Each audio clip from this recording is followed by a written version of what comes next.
처음 만나는 시간인데요. 우리가 먼저 그 영상을 찍으려고 하는 목적을 잠깐 좀 소개해야 될 것 같아요.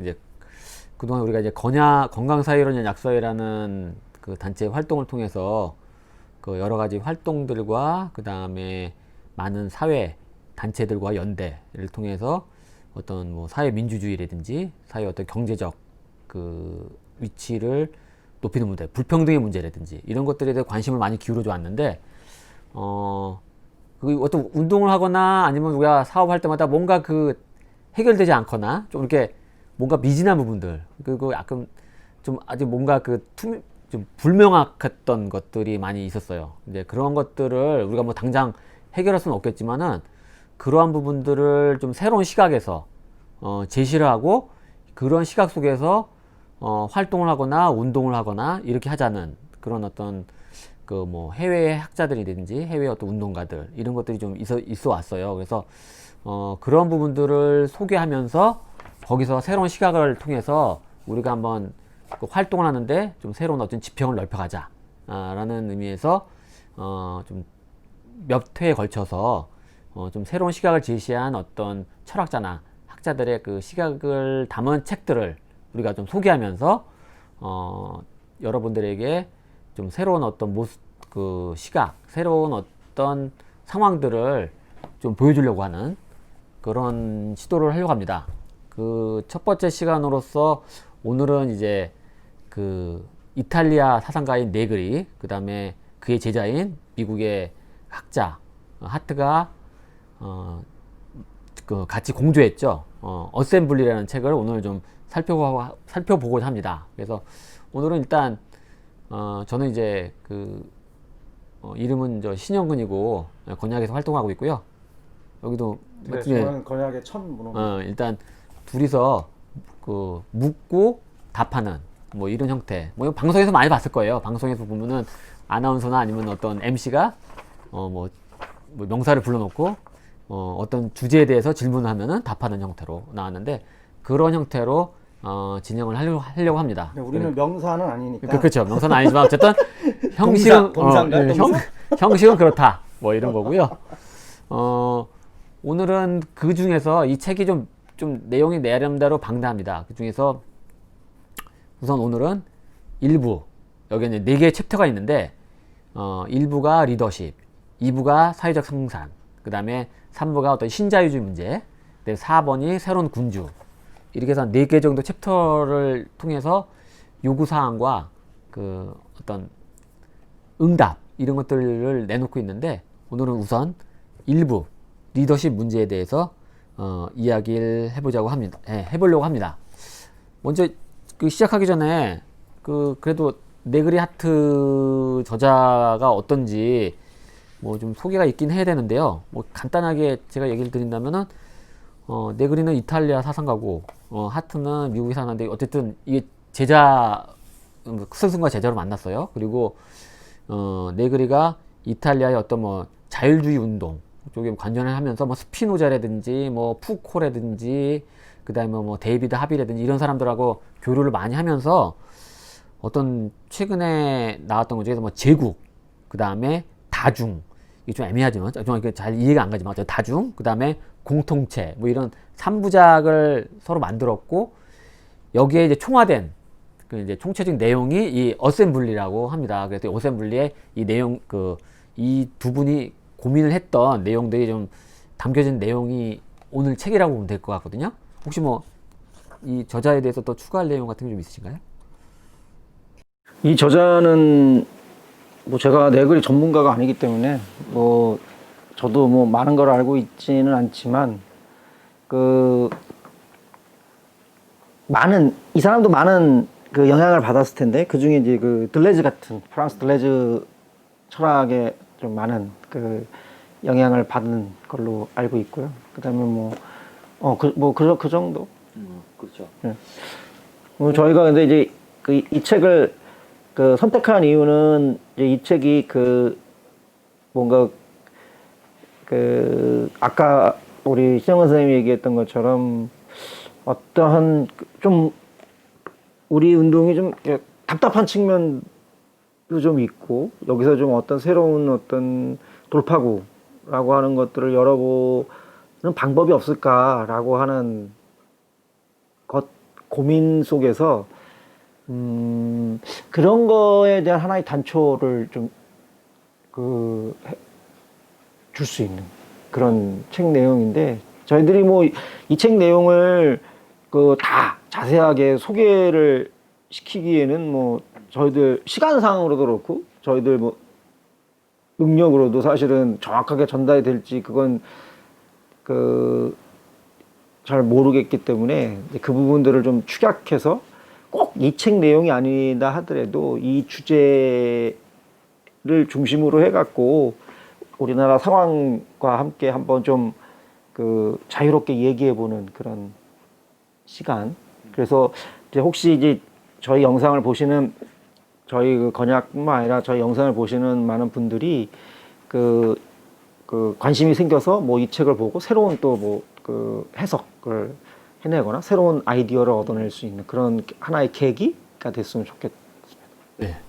자, 그러면 이제 본격적으로 이제 한번 내용에 좀 들어보겠습니다. 제 1부는 리더십 문제인데요. 리더십. 네. 여기에 뭐, 근데 제가 보기에는 일부가, 저는 읽어봤는데 일부가 가장 그래도 기억이 좀 많이 남는 것 같아요. 네. 그래서, 여기 이제 중요한 그 태제도 있는 것 같고요. 그래서 우선, 첫 번째 이제 중요한 주제로 가기 전에 먼저 이제 한 가지 이제 궁금한 게 좀 있는데 여기 우리 이게 오늘 주로 제가 질문하니까 답하시는 우리 천 선생님께서 어떻게 생각하는지 여기 보면 이제 파리 꼼뮌에 1871년 파리 꼼뮌을 했던 이제 그 사람들이 꽃미나르라고 하는데 이 사람들 어쨌든 결정하는데 실패를 했어요.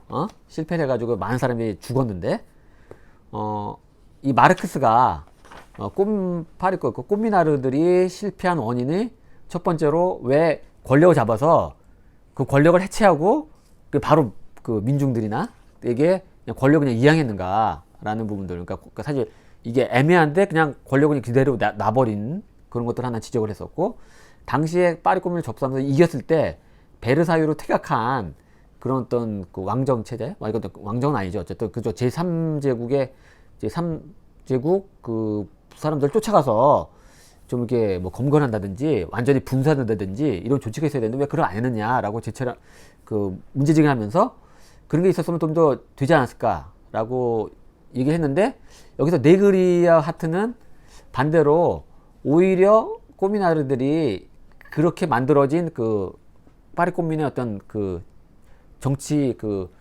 뭐 위원회 부분들이 오히려 대의제 형태로 된 것들이 문제다. 오히려 파리 꽃미나르들은 이 대의제 자체가 있을 경우에 문제가 된다라고 생각하면서 빨리 그냥 권력을 넘기려고 했던 부분들이 있었기 때문에 그 부분의 시각은 괜찮은 것 같다라고 판단하는 것 같거든요.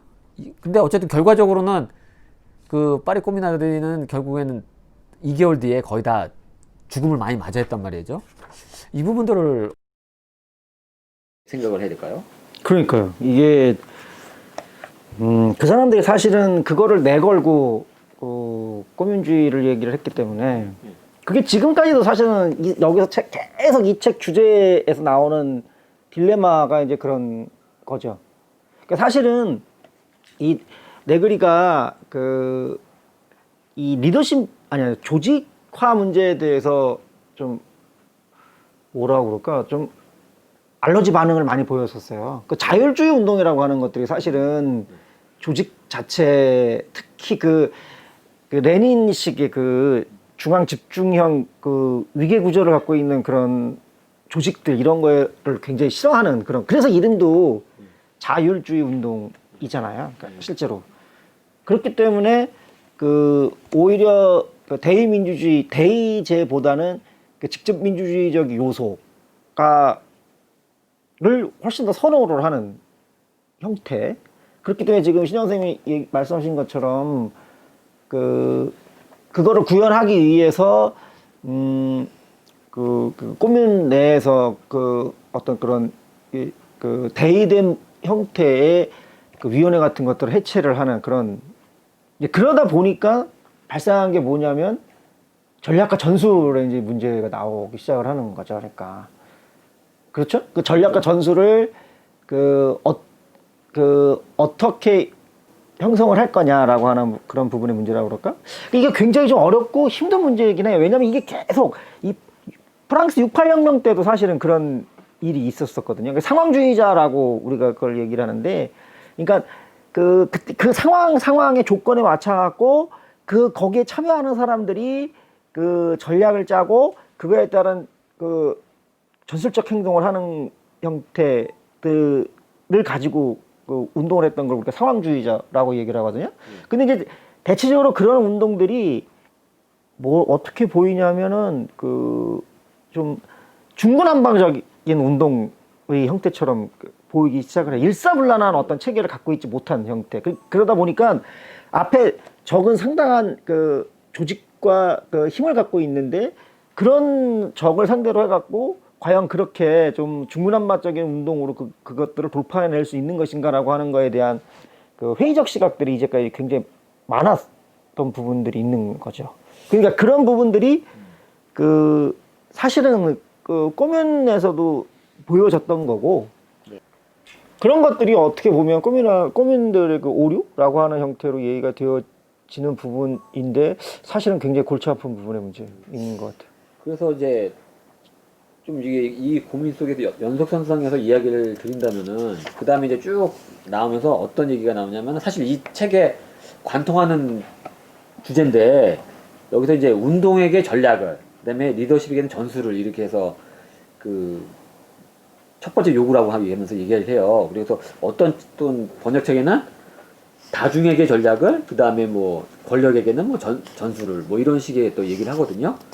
그러면서 거의 같은 얘기죠. 그러면서 이 저자 그 네그리 같은 경우에는 그 이미 최근에 들어와서 사회 운동 부분들이 이미 중앙 집중화된 형태의 그 정치적으로 거부하고 있다. 뭐 페미니즘 운동도 그렇고, 뭐 몇몇 뭐 블랙 라이브즈 매터라는 뭐 그런 운동도 있고, 그다음에 전 세계적으로 일어난 여러 가지 그 형태의 그 운동들이 실제적으로는 중앙 집중화 없는 제도 속에서 일단 진행이 되고 있다라고 얘기를 하고 있고, 그러나 그렇지만은 또 이제 이 운동이 그냥 자생적이 아니라 나름대로 그 기반과 뭐 조직 구조가 있다, 이런 또 얘기를 해요. 그러니까 여기 보면 이 책의 일부 49페이지에 보면 그 요약해보자라고 하는 내용으로 나와져 있는데, 거기 잠깐 읽어보면, 우리는 권위에 대한 비판과 사회운동의 민주주의와 평등의 요구를 대체로 지지한다. 그러니까 수평적인 운동을 얘기를 하는 거, 네트워크 운동, 지금으로 얘기한 네트워크 운동을 얘기를 하는 거고, 하지만 우리는 오늘날의 수평적 운동들 자체로 충분하면서 아무런 문제가 없고 리더십의 쟁점을 대체했다고 주장하는 이들에게는 동의하지 않는다라고 하는. 여기서 이 리더십이라고 하는 것들이 어떤 거냐면, 누가 전술을 짤 거냐라고 하는 부분의 문제인 거. 그 옛날에는 누가 전략을 짤 것인가라고 하는 부분의 문제를 그 리더십, 소위 말해서 그 배버식으로 얘기하면 카리스마. 그렇죠. 그 카리스마가 있는 그 카리스마를 부여받은 하나의 그 소수의 그 조직체, 뭐 이런 형태가 되어지겠죠. 그죠?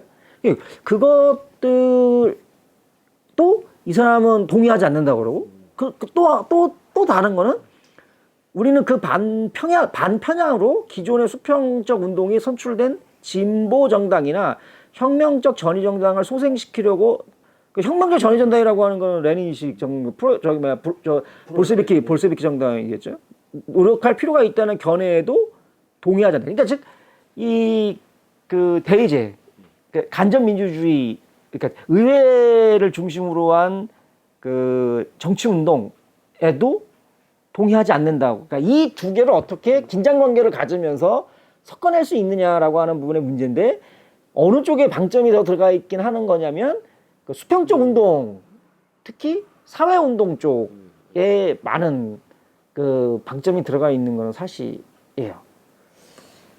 그래서 그 좀 주로 그러니까 리더십, 아까 얘기하면서 이제 이게 운동에게 전략을, 리더십의 전술을, 이게 중요한 태제인데, 이게 말로는 이해가 돼요. 그렇죠, 그렇죠. 근데 실제적으로 우리가 이제 현실적으로 봤을 때 그동안에 그 리더십이 나름대로 전략 부분들을 짜고 제시하지 않으면은 다중들이 과연 그런 운동 전략을 어떻게 짤 것이냐 라는 부분에 대해서 계속 이제 문제 제기가 들어올 것 같거든요. 그러니까 우리도 지금 이 부분의 문제, 지금 이 네그리가 얘기를 하고 있는, 그러니까 지금 소위 말해서 그 민주적 중앙 집중제라고 하는 형태의 운동에 그쪽에서 전략을 짜고 그 전술 내용까지도 그 디테일 이렇게 판단을 하는 그런 부분에 대해서 사실은 네그리는 굉장히 비판적으로 보고 있는 거죠. 그래서 저희들도 사실은 그 우리도 건약에서 이렇게 있다 보면 건약에서 상당히 사실 많은 부분들을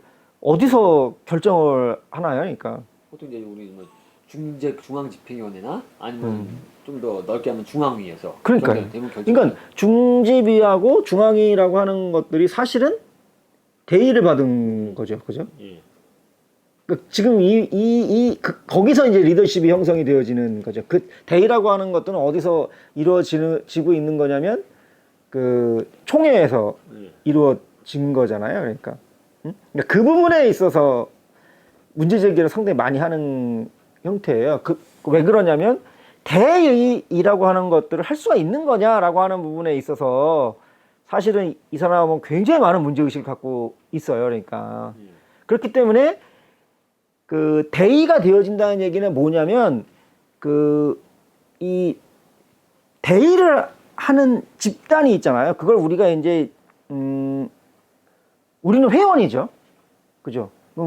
나라로 놓고 보면 국민, 시민 이렇게 되어질 거고. 근데 그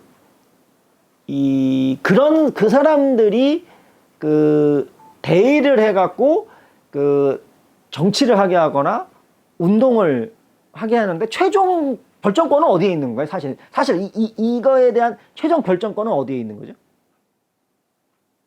그러니까 그건 다른 운동. 예. 그러니까 요거를 대의해 준 사람들한테 있는 거잖아요. 예. 그죠? 그 요거를 대의해 준 사람들이 어떻게 불리냐면 지금 현재 국민, 시민. 그다음에 뭐 막스 같으면은 프로레타리아. 우리 같으면은 회원 이렇게 불린단 말이에요.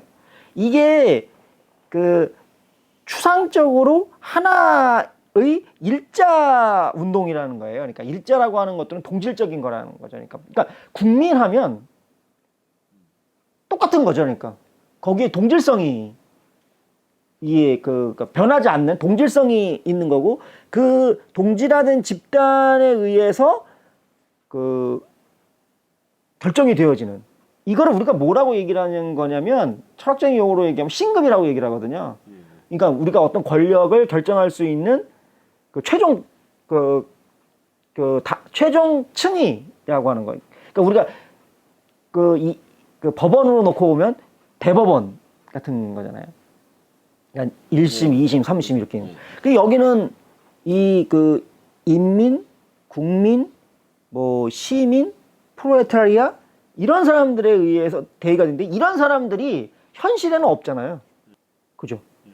그 이 사람 이게 이런 동질화된 집단이 추상적으로 그 설정이 되어지는 거니까 그럼 이건 뭐랑 거의 비슷한 거냐면 사실은 플라톤의 이데아랑 거의 비슷한 거고 이거를 뭘로 바꿀 수 있냐면 신으로 바꿀 수 있는 거죠. 그죠? 그러면 신이라고 하는 거는 이제 네그리가 얘기를 하려고 하는 거는 신이라고 하는 거는 지금 여기서 일어나고 있는 그 현실적인 어떤 그런 이 워글워글거리는 이런 그 관계의 장들의 형 이상, 그러니까 이걸 형 이상학이라고 하는데 형 이상으로 이렇게 떠 있는 거잖아요. 지금 여기서. 그죠? 이거는 근데 동질화된 하나의 그 완전한 하나의 그러니까 대의를 할 수 있는 거 아니겠어요? 그럼 이게 동질화된 하나의 완전한 권력이란 말이에요. 그죠? 이걸 우리가 실체라고 얘기를 하거든요. 그럼 여기서 무슨 문제가 발생을 하는 거냐면 얘가 얘라네. 얘가 신이잖아요.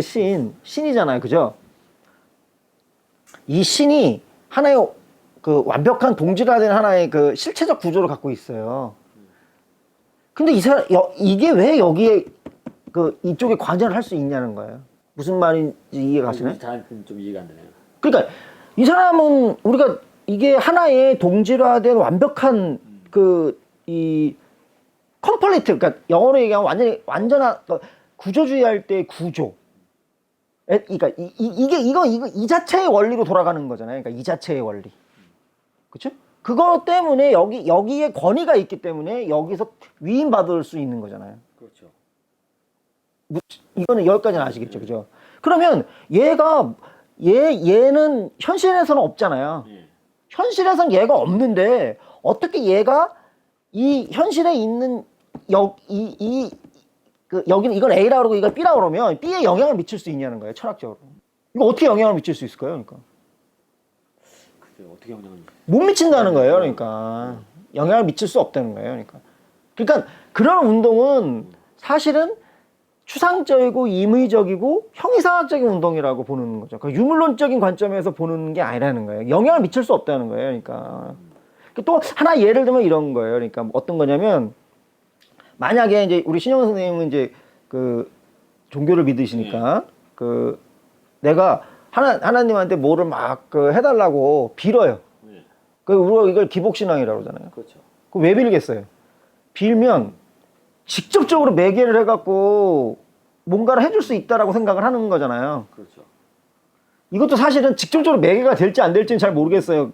그렇죠? 뭐 중간 단계를 거칠 수도 있고, 그러니까 캐톨릭 같은 경우에는 직접적으로 중간 단계를 거치잖아요. 신부가 대리자라고 얘기를 하는 건데, 왜 프로테스탄트는 좀 그게 좀 다르잖아요. 그죠? 바로 그냥. 그죠? 근데 문제는 그래서 하나님이 그래, 내가 너의 기도가 너무 절박하기 때문에 들어준다. 그럼 무슨 얘기냐면 신영애 선생님이랑 하나님이랑 관계를 맺고 있다는 얘기예요. 그죠? 관계를 맺고 있다는 얘기는 어떤 얘기냐면 이 두 개가 관계를 통해서 규정되어진다는 얘기예요. 규정하고 규정받고, 규정되고 규정받고. 규정되고 규정받는다, 그러니까 상호작용을 한다는 얘기는 두 개가 어떤 게 주고 어떤 게 부라고 하는 것들을 형성을 할 수가 없는 거죠. 상황에 따라서 바뀌어질 수 있는 거니까. 그렇죠? 근데 아까 제가 얘기했잖아요. 요 A라고 하는 이 신, 아까 뭐 인민, 뭐 이렇게 하나로 이렇게 딱 고정되어지는 동일성으로 이렇게 딱 하나, 동일성으로 이렇게 총체화되어지는 이 부분들은 그 자체로 완벽하기 때문에 관계를 맺을 필요가 없는 거죠. 그죠? 그러면 어떻게 보면 환상적이라고밖에 볼 수도 없고 망상이라고밖에 볼 수도 없는 그런 형태가 되어지는 거예요.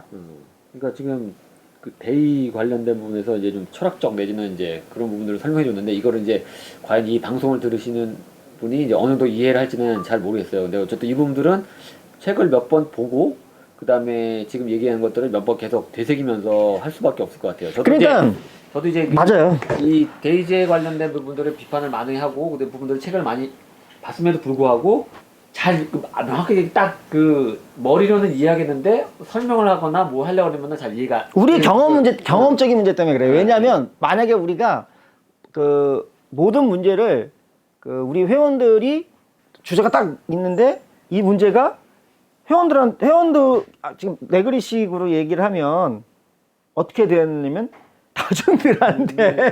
다중들한테 다중이라고 하는 거는 동질화되어져 있지 않은 거를 얘기를 하는 거예요. 그러니까 이질적인 사람들의 집합체를 얘기를 하는 거거든요. 쉽게 얘기를 하면 이질성들. 그러니까 이게 그냥 스피노자 철학에 있어서의 아주 특징적인 부분들인데 사실 인간도 이질적이죠. 왜냐하면 우리 몸에 따져보면 우리 몸에 소위 말해서 염색체를 갖고 있는 인간 세포는 10%밖에 안 돼요. 나머지는 박테리아나 그죠? 그 이외의 세포들로 이루어져 있는 거예요. 우리도 역시 동질화되어져 있다라고 생각하는 거는 우리가 갖고 있는 들레즈 같은 경우에는 습관 뭐 이렇게 얘기를 하는데 그렇지 않다고 얘기를 하는 거죠. 계속 주체는 구성되어지고 그 구성된 주체는 조건에 따라서 다시 계속 바뀔 수 있다라고 얘기를. 왜냐하면 그 이질적인 부분들의 구조들이 바뀌어 나가면 그거에 의해서 구성되어지는 결합체가 또 바뀔 수 있는 거니까. 쉽게 생각하면 뭐 예를 들면 현대적인 용어로 하면 사이보그를 얘기를 할 수 있는데 여기 이 팔을 이렇게 인간의 팔로 했다가 이 팔을 그 이거보다 기능이 더 좋은 그 독수리의 팔로 만들어낼 수 있지 않겠어요? 그러니까 이걸 바꿨다고 생각을 해봐요, 이렇게. 그럼 우리를 뭘로 규정을 할 수 있는 거죠, 그러니까? 그래서 그걸 우리가 포스트 휴먼이라고 얘기를 한단 말이에요. 그러니까 그런 게 계속 역사적으로 우리가 그런 내용들이 있잖아요. 그러니까 얘랑 나랑의 그 접합, 결합. 나는 어쨌든 얘는 나의 팔의 역할을 하기 시작을 할 테니까. 근데 얘는 또 떨어져 나가서 그 얘가 다른 쪽에서 뭐 발의 역할을 할 수도 있는 것이고. 그러니까 이렇게 하나로 규정되어지지 않는 거죠. 그게 우리가 이제 그런 이질적인 사람들이 모여서 거기서 서로 뭐라 그럴까 상호작용이라고 보다는 상호 간섭이라고 하는 얘기가 맞을 것 같아요. 상호 작용이라고 하는 거는 이렇게 두 개가 자기가 갖고 있는 성질을 만으로 이렇게 작용을 할 때 이걸 우리가 상호 작용이라고 얘기를 하거든요.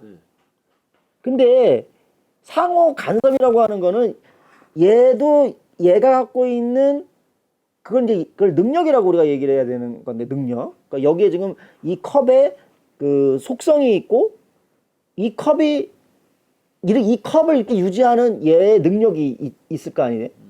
근데 이 능력을 어떤 조건에 따라서는 새롭게 발휘를 시켜줄 수가 있어요. 그러니까 우리가 그러잖아요. 그러니까 예를 들면 그 우리나라 축구 같은 거를 딱 놓고 봐도 감독 바뀌니까 어느 날 갑자기 축구를 잘해 똑같은 선수들이 있는. 그거는 그 선수들의 특성이 바뀌는 게 아니라 속성이 바뀌는 게 아니라 잠재적인 능력을 끌어내는 거잖아요. 그러니까 이전에 볼 수 없었던 선수들의 능력이 나타납니다라고 얘기를 했을 때 이전에 볼 수 없었던이라고 하는 것들이 바로 능력의 발휘거든요. 잠재력의 발휘. 그러니까 그 잠재력의 발휘, 여기에 잠재력의 발휘, 그것들이 이 사이에서 새로운 것들을 하나 만들어내는 거죠. 그죠? 이 네그리가 제가 생각할 때는 계속 그 얘기를 하고 싶어 하는 게 이거 같아요. 그러니까 이런 다중들이 이렇게 사이사이에서 자기네들끼리 그 상호 간섭 같은 것들을 통해 뭐 조율을 하고 간섭을 하고 하면서 그 여기서 새로운 뭔가의 그 제3의 항을 만들어내고 그런 것들은 이제까지 없었던 거잖아요. 그러니까 이제까지 없었던 그거에 의해서 운동이 새로워지는 그걸 우리가 특이성이라고 얘기를 할 수 있는데 그러니까 거기서 지금 이 시스템에서 시스템이라고 하는 건 계속 반복적인 거잖아요. 그러니까 다람쥐가 쳇바퀴 돌아가듯이 우리가 아침에 일어나서 그 최영호 선생님도 그렇고 저도 그렇지만 그 딱 보면 알잖아요. 저는 그렇거든요. 아침에 제가 그 약국에 8시 40분에 도착을 하거든요. 그러면 8시 40분에 도착을 하기 위해서 아침에 일어나서 쭉쭉쭉쭉쭉쭉 프로세스가 있잖아요. 그죠? 그러면 몇 시에 일어나면 내가 8시 40분에 약국에 도착한다라고 하는 거 우리 알잖아요. 딱 알죠. 그 프로세스 중에 일부가 깨지면 지각하는 거잖아요. 그렇죠. 그러니까 시스템이라고 하는 거는 그런 거잖아요. 그 프로세서가 반복적으로 일어나는 거잖아요. 그러니까 안 변하는 거죠. 그러니까 우리는 그거를 예측이 가능하다고 얘기를 하거든요. 그 예측이 가능하다라고 하는 얘기는 무슨 얘기냐면 그 시스템 안 변한다는 얘기거든요. 맞아요. 근데 지금 우리 이 목적도 뭐냐면 시스템 변화시키고 싶은 거거든요. 그러니까 어느 쪽에서 시스템을 변화시켜낼 수 있느냐라고 했을 때 이 사이에서 뭔가 새로운 것들이 튀어나오면 그거에 의해서 이 시스템이 교란되어질 수도 있잖아요. 그러니까 그걸 찾고자 하는데 그거를 명명을 하는 방법을 네그리는 다중이라고 하는 형태로 하고 그 다중들에 의한 관계 속에서 새로운 게 만들어내어지고 이런 새로움이라고 하는 부분들을 전략으로 삼아서 니네들이 특정한 상황에 맞게끔 이 부분들을 어떻게 잘 구현을 할 거냐라고 하는 부분에서의 전술. 그러니까 이 다중이 위에 있고, 그렇죠? 우리가 얘기했던 전략을 세웠던 그 리더십의 그룹들이, 그러니까 우리로 얘기하면 중앙이나 중집이나 이런 게 그 하부로 들어가는 이런 이 두 개가 어쨌든 어떤 하나의 사건을 이렇게 사건이라고 하는 건 이제까지 없었던 일이 발생을 하는 게 사건이니까요.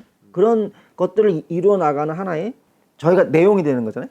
그렇다고 그런다면은 코뮌도 그런 거를 볼 수 있는데 코뮌이라고 하는 게 그 1871년에 새로 생겨난 거잖아요. 근데 그때 그 사람들의 이상이 이런 거였기 때문에 너무 일찍 이제 그 이양을 해버리는 거죠. 그러니까 지금 아까 말씀하신 것처럼 패배를 한 거죠. 근데 이제 지금 이제 말씀을 들으면서 문득 좀 생각나는 게 근데 이제 어렵죠? 이게 진짜 어려워요. 근데 이제 전략과 좀 전술 이게 이야기 나는데 네. 그 전략과 전술을 우리가 칼로 두부 베듯이 딱 그 이걸 나눌 수 있을 것이냐 어떤 부분은 전술이라고 할 수 있는 거고 우리 칼로 무를 벤다고 주로 많이 얘기하죠. 두부를 벤다는 얘기는 처음 들었는데 이거 새로운 건데. 어쨌든 이거 구분이 되니까 네. 그러니까 이게 어떤 거는 전략이라고 말 수가 있고 어떤 건 전술로 말할 수가 있고 이런 부분들이 이게 좀 애매모호하지 않을까요? 그러니까 그게 근대라고 하는 데가 근대라고 하는 거가 저희들이 그 근대의 핵심이 뭐냐면 철학적으로 얘기하면 명석판명한 거예요. Clear and discrete. 아주 분명해요. 아주 분명한 거예요. 그러니까 데카르트가 그 얘기를 했잖아요. 계속 외부랑 차단을 하고 계속 생각을 하고 의심을 해서 나온 게 코기토 에르고즘이라고 하는 I think therefore I am 그거잖아요. 나는 생각한다. 그거는 확실하다는 얘기 아니니까. 그런 확실한 생각을 통해서 외부를 판단하기 시작을 하면 우리는 명징하게 뭔가를 그게 이성주의잖아요. 우리나라에서는 합리주의라고 이렇게 표현이 되어 있지는. 근데 그게 그 이성이 그렇게 명확하게 해서 그 어떻게 됐냐면 명확하게 사람들을 많이 죽이기 시작을 한 거죠. 그 꽃피우는 막 이렇게 명확하게 우리가 이걸 선과 악을 구별을 해갖고 이걸 하면 안 된다고 얘기했는데 선과 악이라고 하는 게 거꾸로 되어지기 시작을 하면서 무기가 만들어지고 대량으로 사람들을 죽이기 시작을 하는. 그래서 그 다음선 나온 게 사실은 이제 그 이성 중심이 아니라 이제 그 욕망. 그렇죠? 그리고 나서 철학적으로 놓고 보면 애매함이에요. 애매하다 이거예요. 그러니까. 사실 이 자연과학도 놓고 보면 좀 저는 애매한 게 맞는 것 같아요. 그러니까 애매하다라고 하는 것, 애매하지만 아주 명징한. 그게 그거죠. 양자역학이 그렇잖아요. 이게 입자야. 아니면은 뭐죠? 파동이야. 애매하잖아요. 근데 여러 번 하다 보면 나오잖아요. 그러니까. 그렇죠? 그러니까 우리 몸도 그래요. 그러니까 우리 몸도 면역을 보면 옛날에는 자기하고 비자기가 딱 갈린다. 면역 딱 하면 사람들이 외부에 있는 그 이물질이 들어왔을 때 그거를 공격을 한 우리가 내부적으로 그걸 방어를 하는 시스템. 이거 딱 명확하게 딱 이렇게 선이 그어져 있잖아요. 근데 뭘로 그런 게 많이 무너졌냐면 많은 게 있지만 대표적인 게 저기예요. 알러지 반응이랑 자가 면역 질환. 그렇죠. 뭐가 나지? 이 부분이잖아요. 뭐가 나지? 애매하잖아요. 근데 분명히 현상적으로는 그게 살아가고 있는 거죠. 우리가 면역이 없으면 죽으니까. 그러니까 애매한 부분이라고 하는 부분들이 말처럼 애매하다. 네, 그게 이제 표현을 달리하면 유동적이다라고 얘기를 할 수 있는 거예요. 유동적이다. 지금 이제 좀 얘기를 좀 나눴고 한 거에 보면은 이제 운동 전략 전술 부분들도 얘기를 나눴고 그 다음에 대의적인 부분들도 이제 추가가지고 얘기를 해줬어요. 그리고 거기에 다중 부분들이 나는데 여기에 보면은 이제 두 번째 요구를 네그리가 뭐라고 얘기했냐면은 비주권적 제도들을 발명하라 라고 나오고 그 다음에 두 번째 응답으로서 다중이라는 표현을 씁니다. 그거에 대한 비주권적 제도를 발명하라고 대한 응답으로 협동적 연합의 복수적 존재라는 추가를 나왔거든요. 그러니까 그 복수적 존재라는 게 아마 다중이라고 막 표현한 것 같아요. 그래서 그 사람이 어떤 형태에서는, 그러니까 여기서 이 네그리는 어떤 면에서는 성착취를 당할 수도 있고 어떤 면에서는 노동자로서 착취를 당할 수 있는데 이 과거에서 네트워크를 통해 가지고 서로 간의 협동을 통해서 이런 형태의 각각의 여해지는 사람들이 여기 A라는 곳에서는 이 형태, B라는 형태를 가지고 있는데 이 부분들을 복수적 형태로서 계속적으로 이렇게 연합을 해가지고 뭔가 자꾸 이렇게 나온 건데. 그렇죠. 그 단수적 형태라고 하는 게 아까 제가 얘기했던 완결된 형태로서의 추상적인 형이상학적인 개념인 거예요.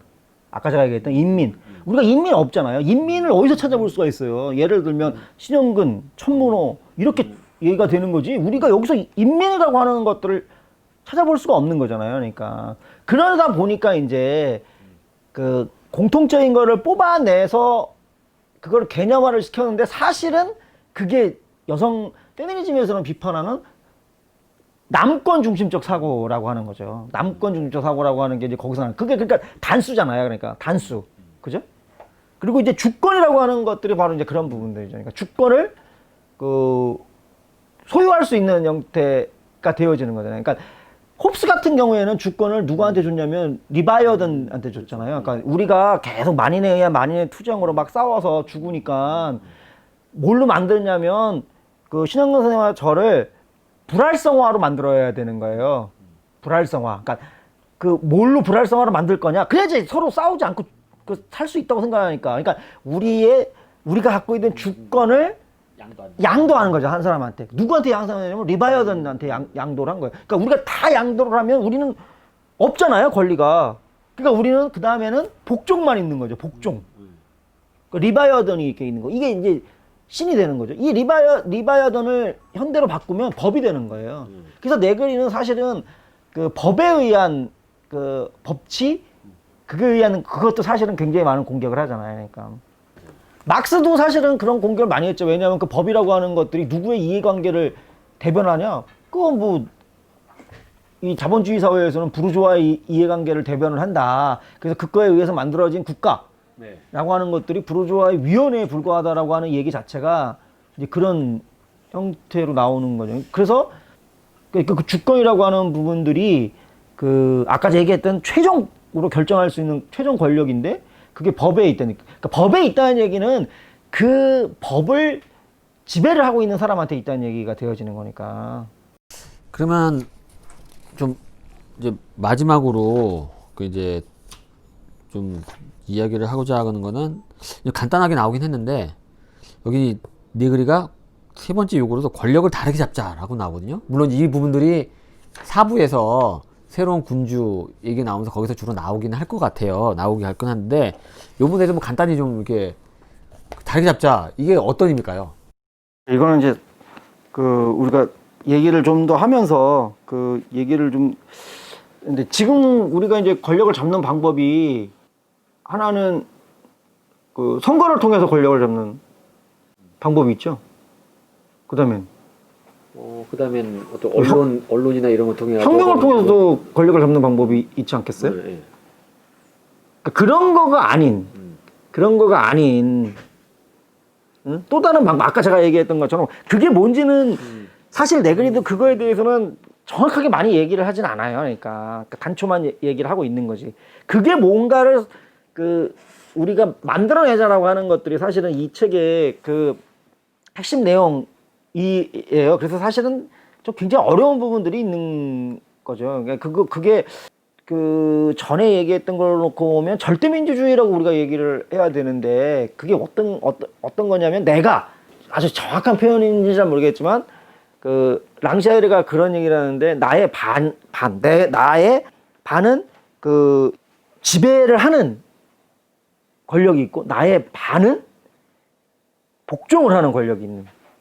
그게 참 그렇게 돼서 그런 사람들에 의해서 그 세상이 바뀌어져야 된다라고 얘기를 하거든요. 그러니까 근데 사실 그 부분은 저는 그러니까 그런 사람이 어떤 사람이야? 예를 들면 그거에 대해서는 사실 저도 네그리가 무슨 그 얘기를 하고자 하는 게 정확하게 뭔지에 대해서는 잘 모르겠어요. 그러니까 사실은 그 부분들은 우리가 계속 좀 경험을 통해서 그러니까 들레즈 용어로 하면 되기라고 하는 걸 통해서 실천을 해야 되는 형태거든요. 근데 거기서 그 되기라고 하는 게 어떤 거냐면 내가 여성 되기죠. 남성 되기는 없어요. 왜냐하면 남성은 이미 표준적인 사회의 권력이기 때문에 그게 지금 사회 시스템으로 작동을 하고 있는 거기 때문에 여성 되기인데 여성 되기라고 했을 때 그 여성이라고 하는 거는 지금 시스템으로 규정할 수 없는 새로운 여성을 만들어내자는 거예요.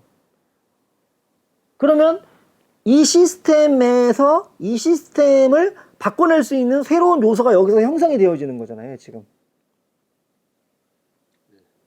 그런 사람들 간의 연합이 막스가 얘기했던 자유로운 개인들 간의 연합, 그때 자유로운이라고 하는 뜻과 이 자유로운이라고 하는 거는 진공은 아니에요.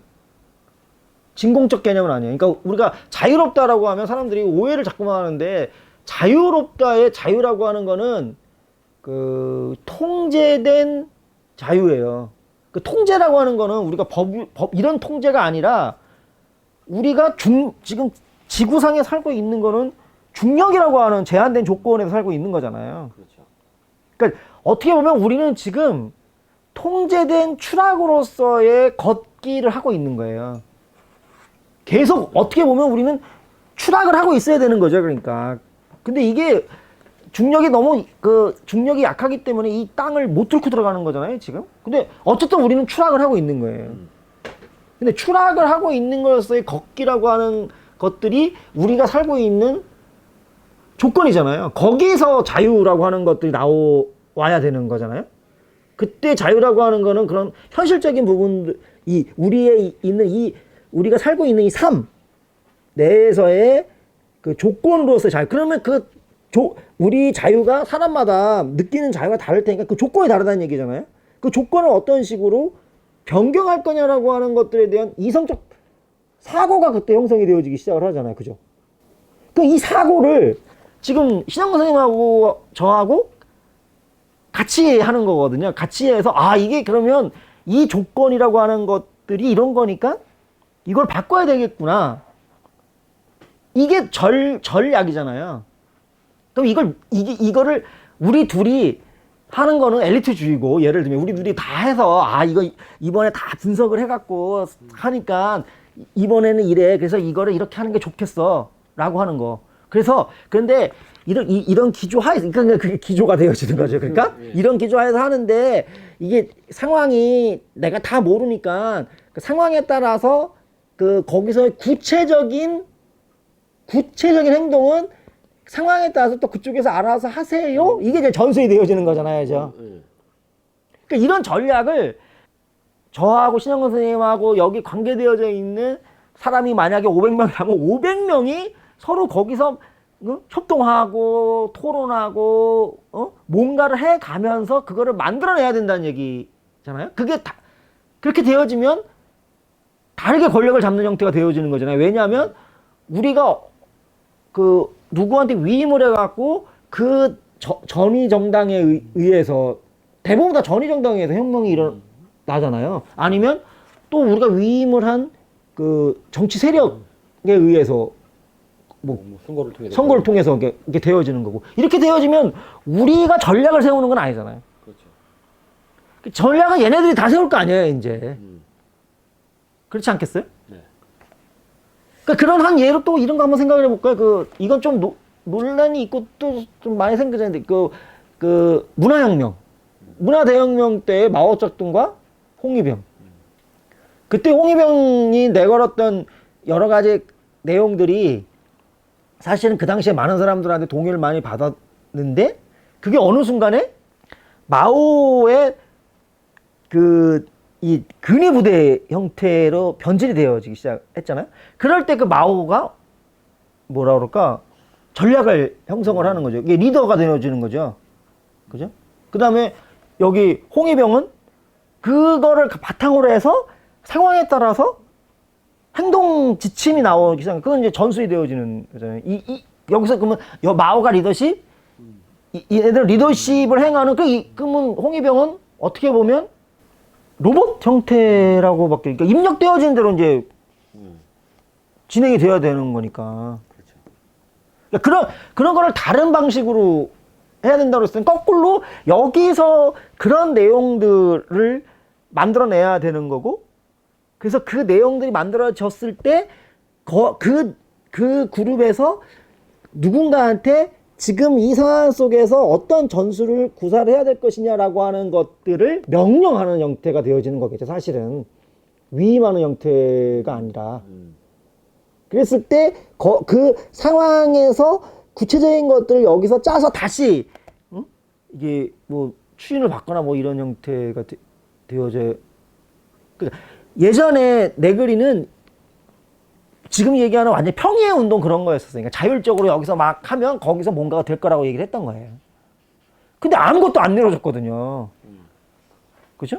그래서 조직화라고 하는 부분들을 부인하지 않는다라고 하는 형태로 이 어셈블리라고 하는 말 자체가 투게더니스를 얘기하는 거거든요. 함께 모여서 뭔가를 하는 거니까. 그러니까 그런 방식을 지금 얘기를 하고 있는 거예요. 그래서 계속 얘기하는 게 대한세계화 운동서부터 시작을 해갖고 아랍의 봄서부터 시작을 해서 우리 어디죠? 그 공원 텐트 치고 뭐 했던 데 있잖아요. 시카고 아니 시애틀이야. 그 주코티인가? 뉴욕.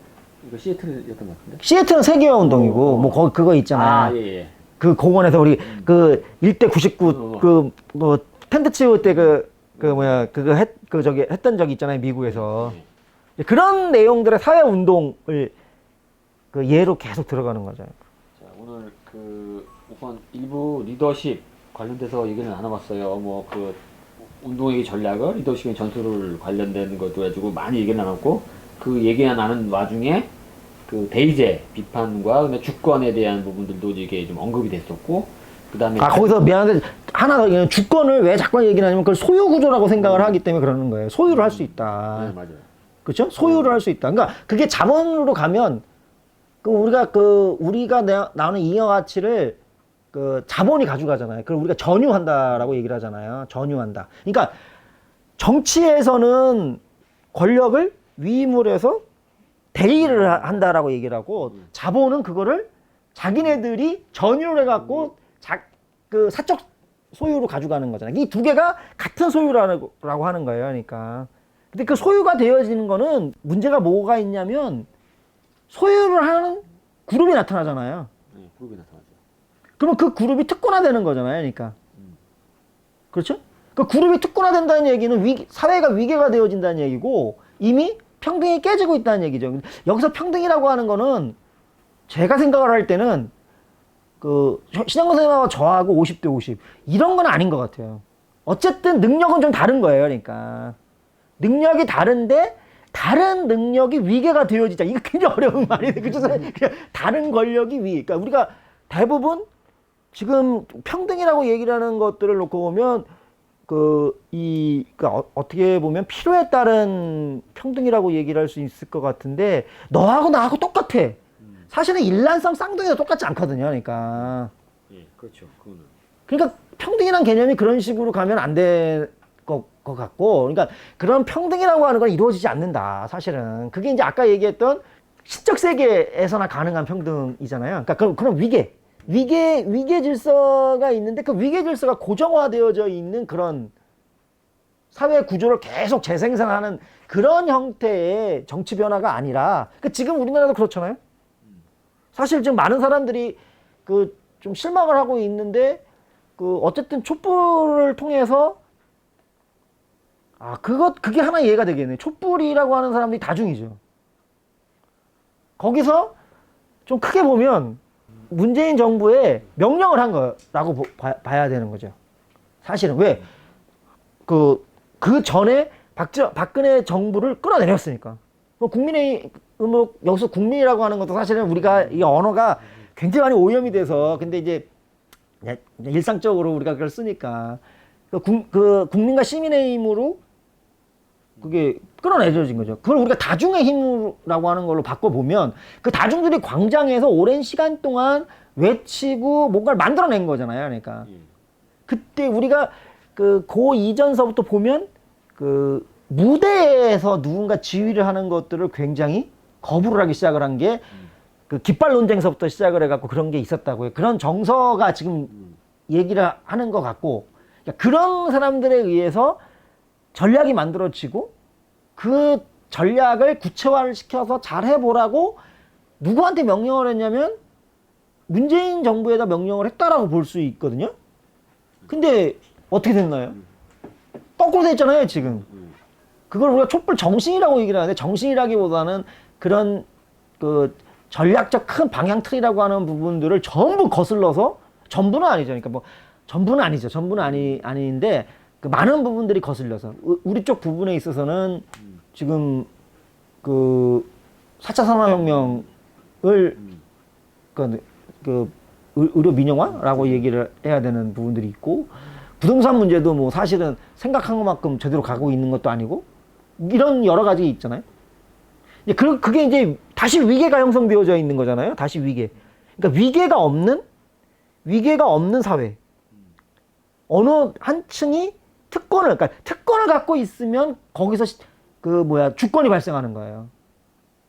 결정을 할 수 있는 힘이 발생. 그 결정할 수 있는 힘은 어디로 가야 된다고요? 다중한테 가야 돼요. 근데 다중은 이질적이기 때문에 어떤 하나로 결정이 되어질 수가 없어요. 그러면 어떻게 하라는 거냐? 예를 들어서, 그렇죠?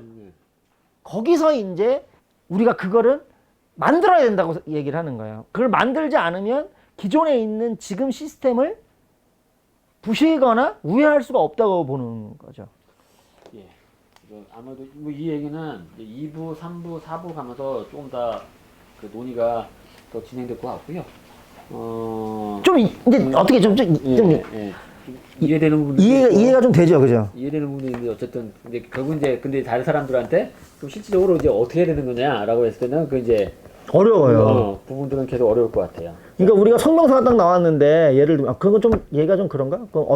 그게 이제 우리가 이 SNS를 통해서 그거를 결정할 수 있을 거라고 봤거든요.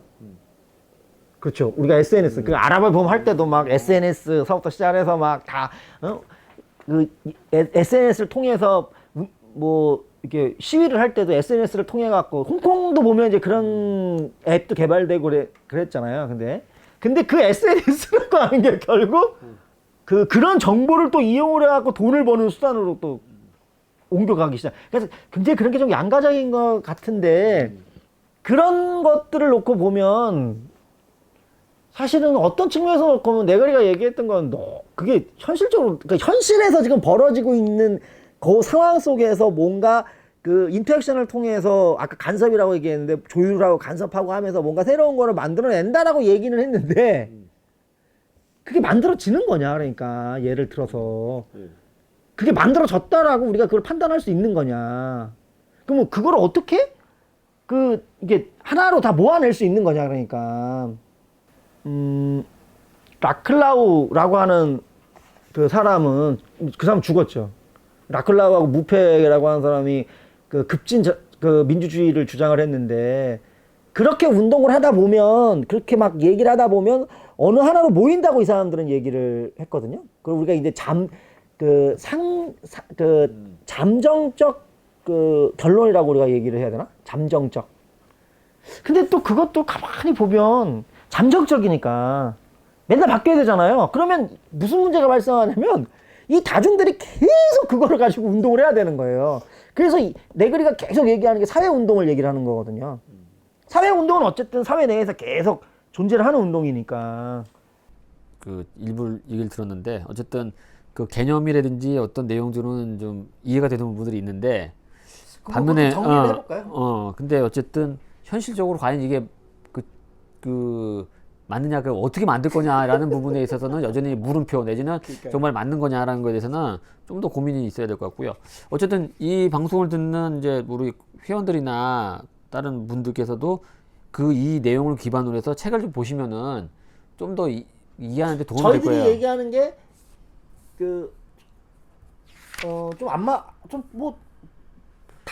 다르게 얘기가 되어질 수도 있을지도 모르겠어요. 그죠? 예. 자, 그래서 일단 오늘 1부는 일단 이르신 문제 이 정도로 정리를 하고요. 우리가 뭐 또 이 부분들을 명쾌하게 아주 클리어하게 정리할 수 있는 분들 아닐까요? 네. 다음 시간에는 제2부 사회적 생산으로 만나도록 하겠습니다. 그러면 2부에서 만나는 걸로 하고 또 잠깐 아쉬운 작별하겠습니다. 고맙습니다. 네.